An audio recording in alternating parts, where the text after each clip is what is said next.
Hi friends, today we are discussing ICSE Board 10th Standard English Literature 2 Julius Caesar Act 3 Scene 1 by William Shakespeare Part 1A Question and Answers in Drama. Julius Caesar in Act 3 Scene 1. In general we are discussing some question and answers and the meanings also. In 35 Caesars. Are we all ready? What is now amiss that Caesars and his Senate must redress? Metellus, most high, most mighty, and most patient, Caesar Metellus chamber throws before they sit a humble heart. This is the drama in that Julius Caesar in Act 3 Scene 1, and we have the general meaning discussion here. I mentioned here what is meaning of amiss, wrong, and redress, put right, and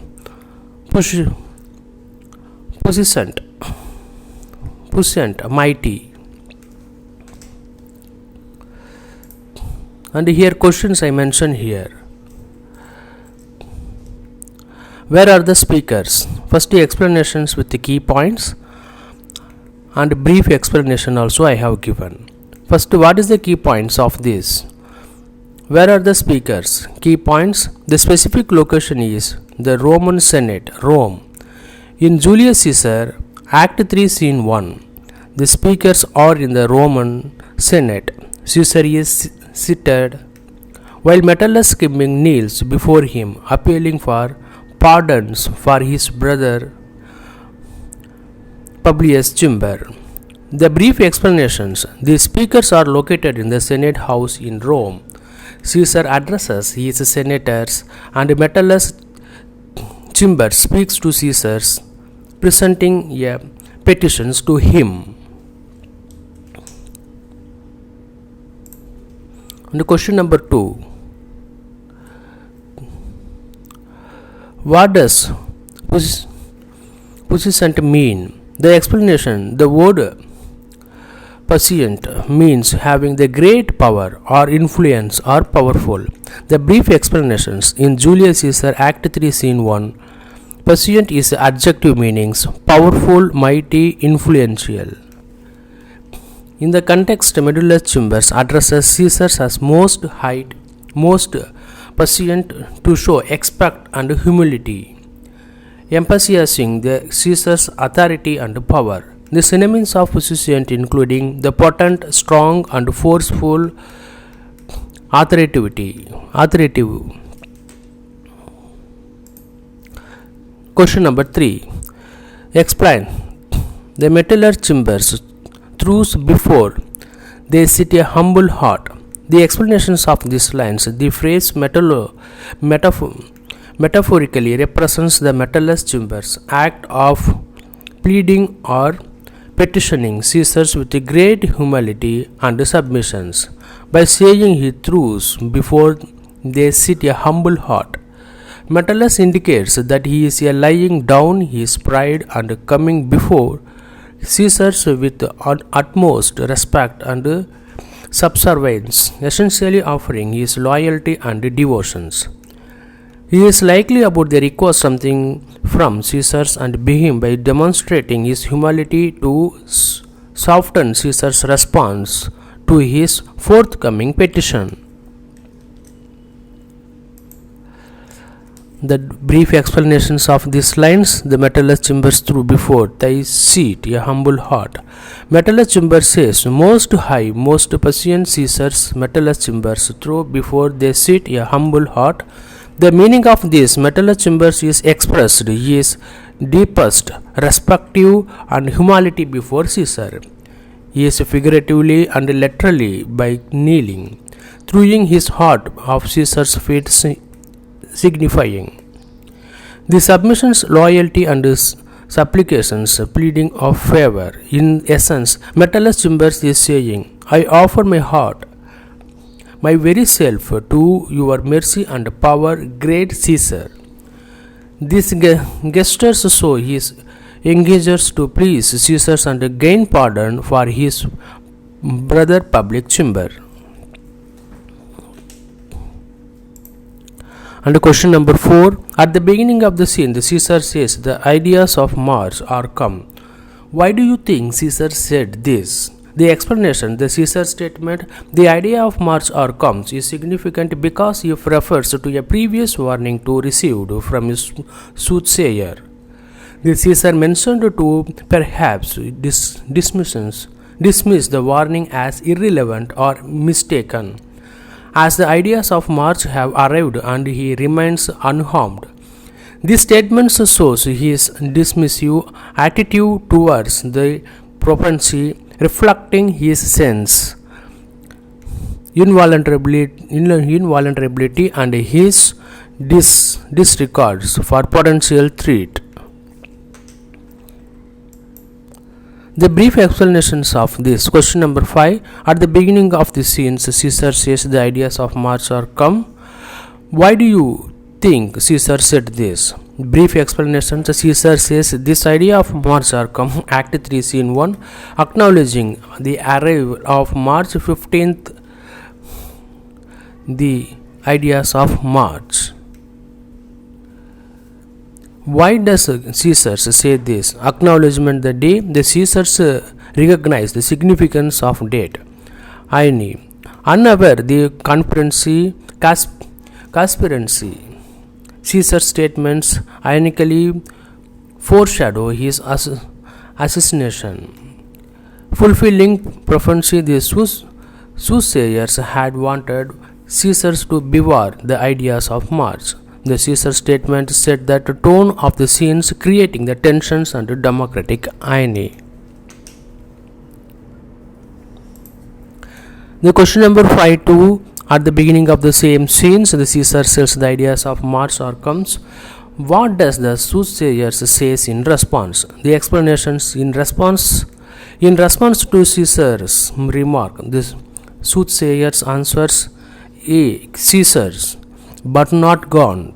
This cryptic reply implies that while the ideas of Mars have intended arrived, the day is not over yet, and the danger that was professed still looms.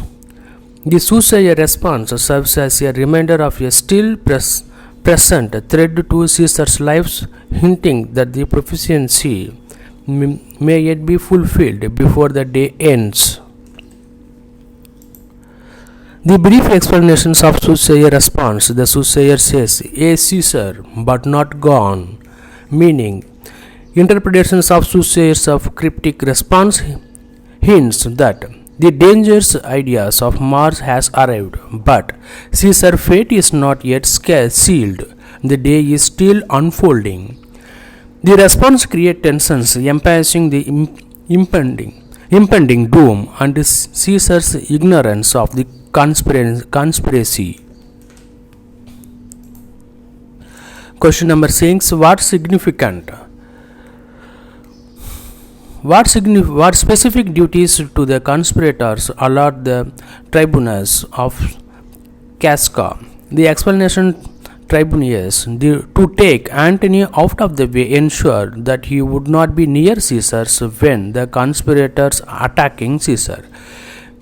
Casca to be first to attack Caius Populus greets the Cassius as they enter the Senate house and approach him personally, wishing him success in his endeavor that day.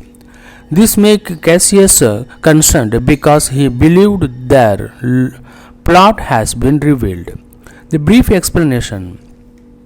In Julius Caesar's Act 3 Scene 1, the conspirator assigned the following duties allotted to conspirator Tribunius to engage Mark Antony outside the Senate, distracting him while the assassinations takes place.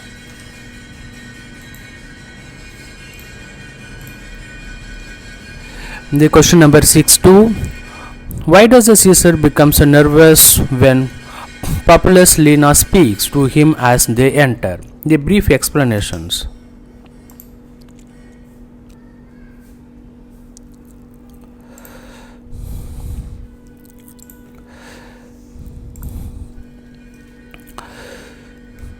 The Cassius, no specific duty mentioned in this scheme, but earlier Act the 2 Scene 1, the Caesars but Brutus discuss these rules in the conspiracy. This assignment ensured that conspirators can carry out their plan without interference from Antony, a loyal supporter of Caesar. Caesar becomes nervous when Publius Lena speaks to him because the Publius Lena comments implies knowledge of the conspiracy. The Publius Lena says, I wish your enterprises today may thrive. Cassius worries that Publius Lena might. First, I know their plan. Second, they reveal the conspiracy. Third, the alert Caesar or other. Cassius nervous shows his anxiety and fear of being discovered, highlighting the tensions before Caesar's assassination. Question number 7. What does Archimedes want to Caesar? Explanation. In Shakespeare's Julius Caesar, the Archimedes is a character who tried to warn Caesar of the impending danger to his life. He writes a letter to Caesar outlining the conspiracy against him, naming the conspirators and urging Caesar to be cautious. The Archimedes intend to deliver these letters directly to Caesar, hoping that he was read it and thus be able to avoid his fate. The brief explanations of in Julius Caesar's Act 3 Scene 1, the Archimedes wants Caesar to read a petition warning Caesar about the conspiracy against him. Second, the naming Brutus, Caesar and others involving Archimedes, a loyal supporter, tries to alert Caesar to the dangers, but Caesar dismisses him, saying, what touches us ourselves shall be last survivor. Caesar's priorities and petitions to state over personal matters, unaware of the impending doom. How does Caesar respond to his plea? Explanations. When Archimedes attempts to present to the letter to Caesar as he is on his way to the Senate, he pleads with Caesar to read it immediately, stating that it concerns him personally and is of great importance. However, Caesar dismissed Archimedes' plea, confident and preoccupied with the days of events. Caesar tells Archimedes that what concerns him personally must wait as he attended to the needs of Rome first. As a result, he does not read the letter. This dismissal reflects Caesar's character's trait of self-awareness and his prioritizations of public duties over personal matters, inadvertently sealing his fate, and he ignores that warning that could have saved his life. How does Caesar respond to his plea? The brief explanation. Caesar responds to Metellus Cimber's plea by saying, hence with a lid of Olympus. Meaning the Caesar response. The first one, Caesar responds, the Metellus response dismissing his appeal. Second, they compares Metellus attempt to move him to try to a little mount. Olympus emphasizing his unyielding stance. Caesar's response shows his first one, stubbornness. Second, refusal or reconsiders Republic Cimber's banishment. Third one, underestimations of conspiracy threat. And question number 9. Shortly after this exchange, Caesar is stabbed to death by the conspirator. Whom do you sympathize with, Julius Caesar or the conspirator? Give reasons for your choice. First, the victim of treachery. Despite his ambitions and flaws, Caesar is ultimately the victim of violence treachery by people believed were friends and allies. The most heartbreaking moment of betrayal occurs with he finds Brutus, whom he greatly trusts, among his assistants. The frequency emphasizes a tragic element, portraying Caesar as a character most shining against than shining in the setting of the killing. Second, the reforming of leadership. Although the Caesars rise to power, threatening the republic democracy foundations, it is important to note that his reform were primarily aimed at improving Rome's administrative efficiency, expanding his territories, and improving the lives of its citizens, including distributing lands to the poor. These effects, while solidifying his power, also demonstrate his ability as a leader who actively attempt to address societal challenges. And 3. Short after his exchange, Caesar is stabbed to death by the conspirators. Whom do you sympathize with, Julius Caesar or conspirator? The third one, the conspirators moves. While the conspirators claim their efforts are to protect the republic from possible dictators, their motivations are not wholly settlers or freely of proportional grievances and ambitions. For instance, Caesars frequently act out of jealousy and fear of Caesar's power, whereas Brutus, despite being more honorable, is susceptible to manipulating and influence from others as abstract ideals. And question that 4, point number 4, the consequence.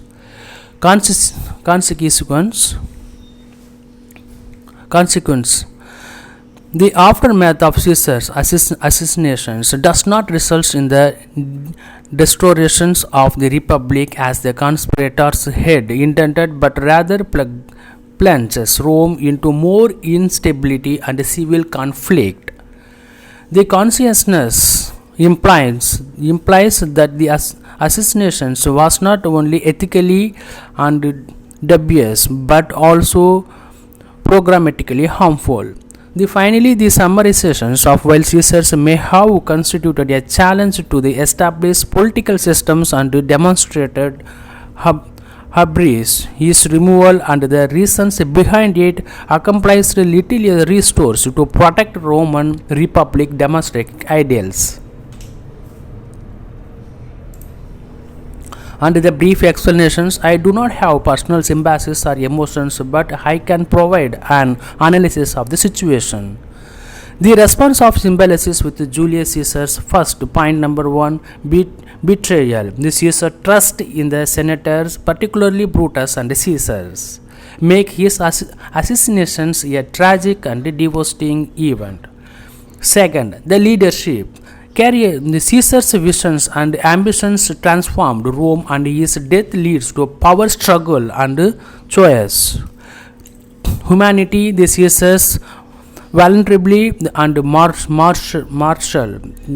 mortal fear as he faces his assassinations evoke empathy.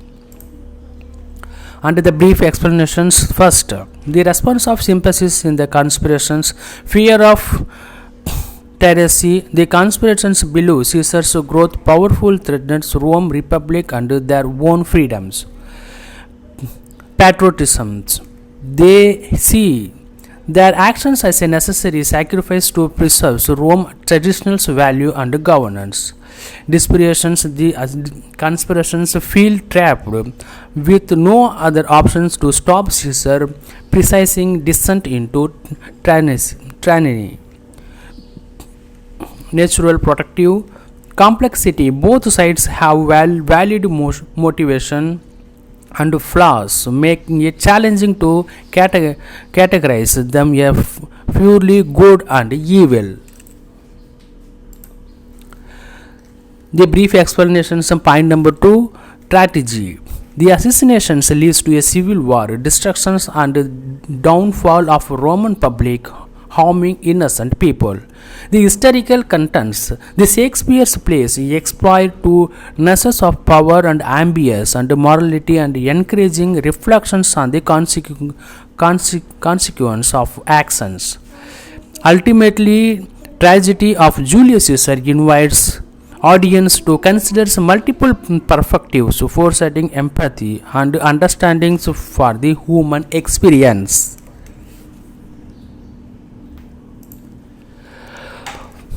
And thanks for watching this video. For further contact